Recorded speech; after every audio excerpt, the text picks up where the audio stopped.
This is your boy Ruddle Beast. I'm here with my boy Jeremy. We're to present you our MLB On Deck segment for Thursday, April 25th. If you're new to this channel, please make sure and click the subscribe button below. This way you can watch all of our MLB, NBA, NFL videos. If you haven't came and checked out our website here at dfscheatsheet.com, you're absolutely missing out. We have all the tools to help you compete with the pros day in and day out, including a complete optimizer, tons of content, daily FanDuel, and DraftKings cash lineups. Hey, we're truly a one-stop shop for all your DFS needs. So make sure to come check out the site here at dfscheatsheet.com. So, hey, what up, Jeremy? How you doing out there, bro? Yo, what's up, man? Hey, another day, another dollar, trying to get this money today. Today's a little bit tougher slate than we had yesterday. Yesterday, I first 15 minutes into this, looking at the slate, I pretty much knew what bats I liked, kind of what pitchers I was looking at. Today's a little bit more. I might definitely have to tune into the deep dive a little bit earlier and get your insight on some of these teams because there's three obvious teams that I like bat wise, and then there's some other teams that are going to get some good pitchers, so it's a little bit tougher. How you feeling about today's slate? No, there's definitely pitching on the slate, but that's it's the slate we have today. We got to figure out how we can. More of a pitching slate than a hitting slate, correct? There's, I mean, for the amount of games on the slate, right? There's 5 games, 10 teams. There's a good section of pitchers that you can go after. Right. I mean, Trevor Cahill's very attackable. Rick Porcello's very attackable. Jordan Zimmerman's very attackable. So Garrett Cole coming off a start where he got blasted by the Rangers. Aaron Nola hasn't pitched great, but he has pitched well enough to get himself through a couple of kind of hairy starts, especially the Coors Field start. So, Tanaka coming off a start where he got banged around. So I know there's big names on this slate, but there's always spots we can take a look at and see what's going on and how we can attack it. Yeah, for sure. So, I'll jump into a couple of teams that I'm liking that I feel really comfortable with, and then we can kind of look at a couple of teams that are kind of borderline. Do we want to attack the pitcher? Do we not? I'll get us started with the bats. I mean, the team that I think is going to be the obvious chalk spot on today's slate is going to be Boston. They put up some runs yesterday.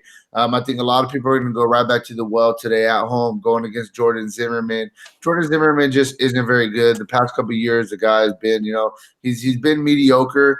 He reminds me a lot of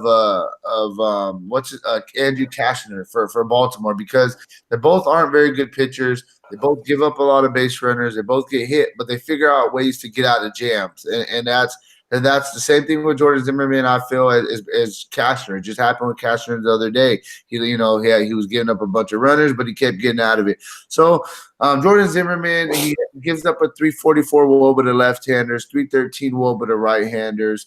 For me, I'm going to be targeting mainly 1 through 5 for Boston. Those are the guys that I like looking at on the Boston side of things. And the guys that are really sticking out, you can look at Mookie Betts. He's 3 for 4 with the home run already. Moreland's 5 for 9 with 2 doubles and a home run. Pierce, if he sneaks into the lineup, he's 4 for 12 with 2 doubles and 2 home runs. Small sample size, so I'm not really looking too much at the BVP. I just like Boston as a whole. I mean, they're the 1 through 5. JD Martinez, he was absolutely just scorching the ball yesterday. He ended up, I think 3 for 4, I want to say. And the one that he got out on, he absolutely he hit the ball 2 times very, very hard. Ended up getting stuck out on a changeup, but he was swinging a really good bat yesterday. So, yeah, 1 through 5 for me on Boston is where I'm looking at. Those are more the cash game plays. If you want to look GPPs, you could definitely look at a Devers, Jackie Bradley. They give you a little bit of pop, maybe a little bit of stolen base upside with Jackie Bradley. But for me, Boston, it's 1 through 5. The other team that I'm liking a lot, I got to look at Seattle. We've been talking about Seattle a bunch already this year. They get a matchup with Taylor Hearn. Taylor Hearn, he's going to make his major league debut today. Young pitcher, pretty good lineup. Stacked with some good hitters. Definitely think the Mariners. You got to look at them. Some guys standing out for them. You got to look at Malcolm Smith. Give you some stolen base upside, a little bit of pop. Same thing with D. Gordon. Those are the speedy guys. Tim Beckham gives you a little bit of speed, a little bit of power.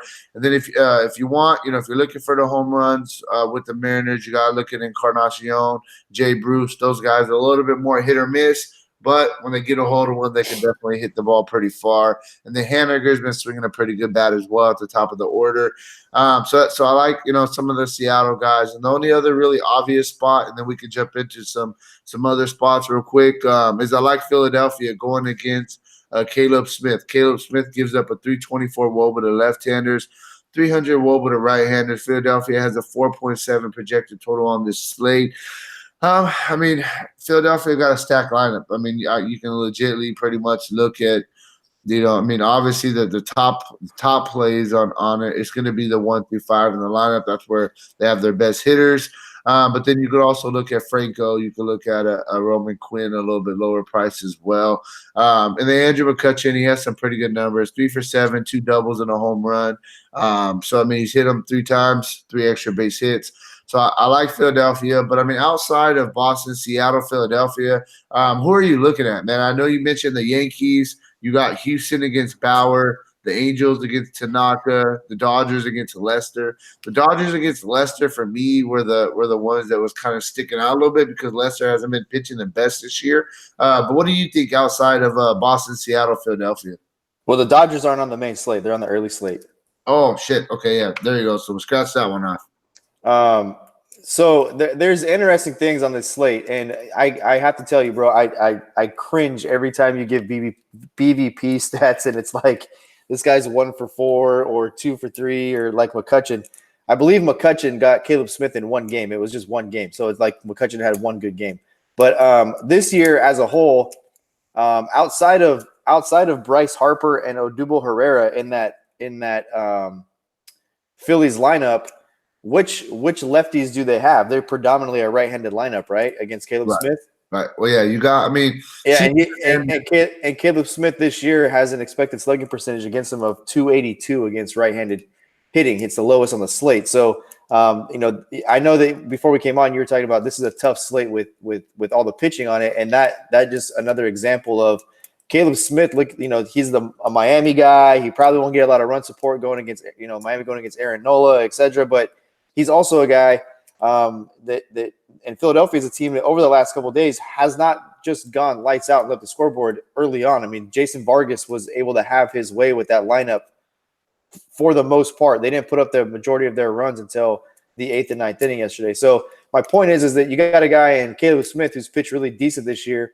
Price tag's starting to go up, and it's starting to go up for reasons like he has a 286 expected slugging percentage against right-handed bats. So Caleb Smith, a guy that Philadelphia, he may go out there and give Philadelphia a really tough time today. So, there's obvious big names on this slate. Tanaka against the Angels. I happen to think this is a good bounce back spot for Tanaka.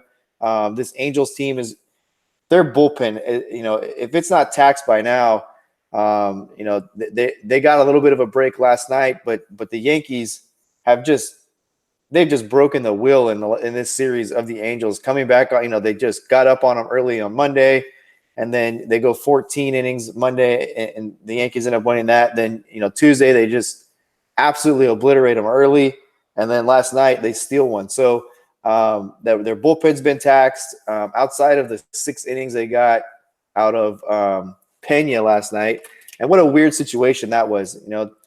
I don't know how many people realize that late in the day they announced they were going to use an opener, and Caleb Ferguson. Is it Caleb Ferguson? Is that his name? Last night.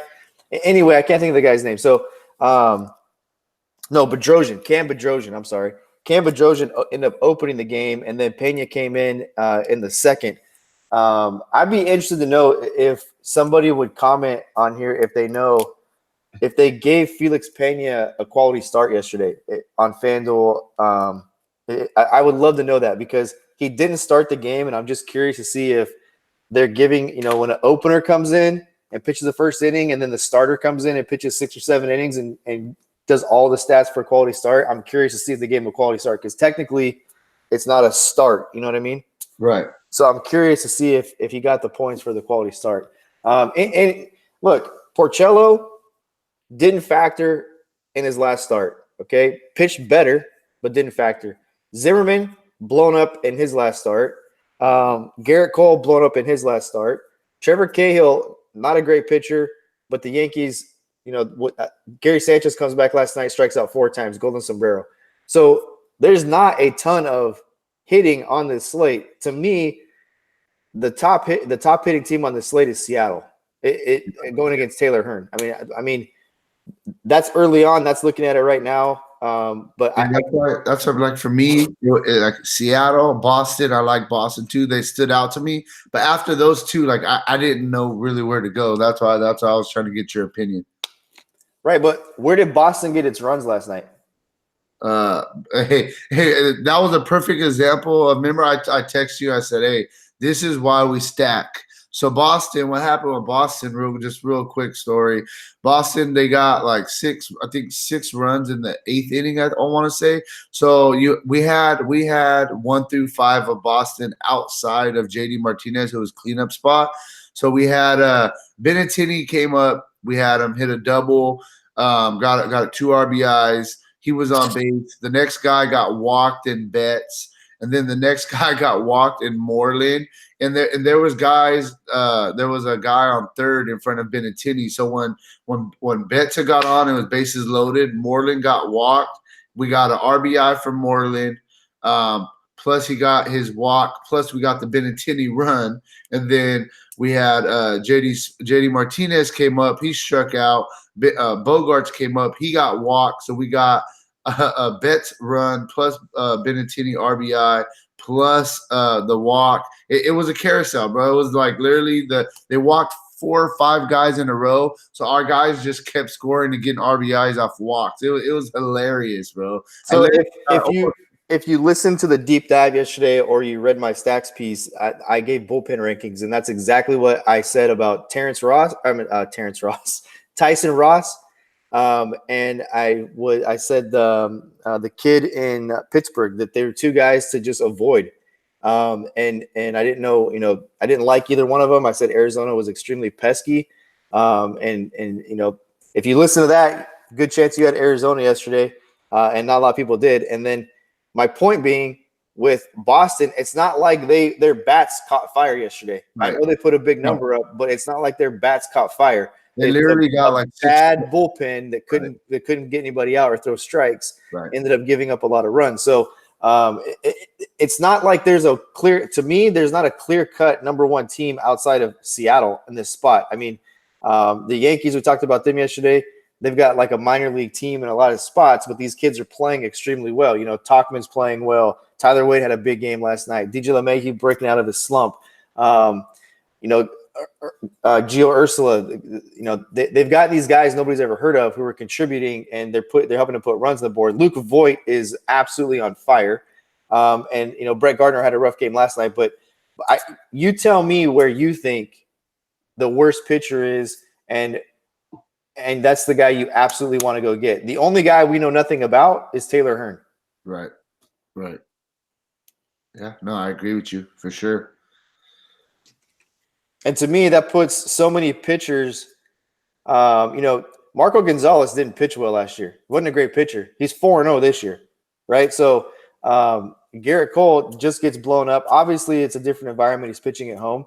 But, outside of Garrett Cole and Aaron Nola, you tell me that the clear-cut teams that are going to back up runs behind that, and you tell me that with Garrett Cole, you're 100% confident that he's going to go out and be the top guy today. Yeah, no, I can't tell you that confidently. So, hey, man, it's a small slate. I mean, I know this was really, it was a short video, but today's one of those days, man. We're going to have to dig a lot deeper. There's no clear-cut, really, options as far as bats, as far as hitters. Jeremy's going to break down, the deep dive, and he goes, pretty much game by game and kind of it gives you, an in-depth analysis of pitchers, of some hitters. So make sure and tune into that. I'll be back with my core plays, giving you 5 guys I think that you need for your cash games. We got about 3 or 4 other articles up for MLB Stacks article. We have a crush spot. We have a value street article. So check it out if you need a more in-depth analysis on today's MLB slate. Outside of that, good luck on your guys' contest tonight, and peace out, guys.